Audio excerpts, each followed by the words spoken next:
Let's talk about a common issue many of you might face when it comes to tracking attribution in your analytics setup. So here's the situation.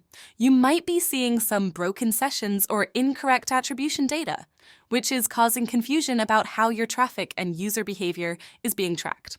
Well, let me show you how to troubleshoot that with Trackingplan. First off, if you're dealing with multiple properties, it can get noisy and confusing, especially when you're working with things like session start events. With Trackingplan, we have the advantage of separating out properties clearly when looking at session data. When I go into the Properties tab, I see that there are 22 events firing that property. By clicking on it, I can get a detailed list to see how things are behaving. Here, I'm reviewing the session start events. This parameter is like the backbone of sessions in tools like Google Analytics. When a session starts, Google automatically assigns a session ID and a session number.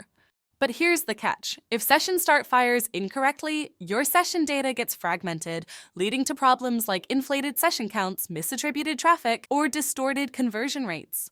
Here's the thing. For almost every page view, a session start event is also triggered almost 100% of the time. This means the number of sessions being counted is totally off, as you'd typically expect something like 20, 30, or 40% of page views to trigger a session start depending on the behavior of your users. If it's more than half, like in this case, it is as if the session is resetting every time they visit a new page. To dive deeper, we'll use Trackingplan's Tracks Explorer. This tool helps us inspect individual sessions. Let's take a look at a random session.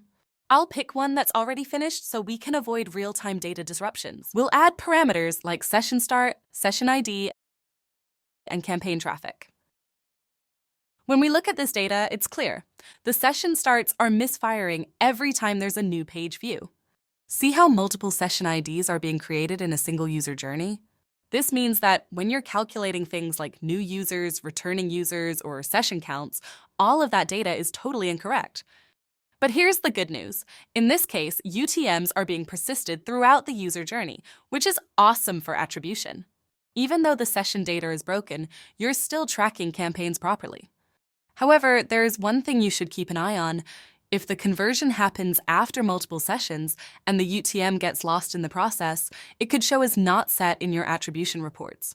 So make sure you're not losing that UTM data. To sum it up, if you're seeing strange session behavior or attribution issues, tracking session starts and session IDs properly can make a huge difference. With Trackingplan, you can dig into this data, catch errors early, and fix them before they mess with your reporting. If you want to learn more about how to debug tracking errors, continue exploring our videos or get in touch with us. Thanks for watching and happy tracking!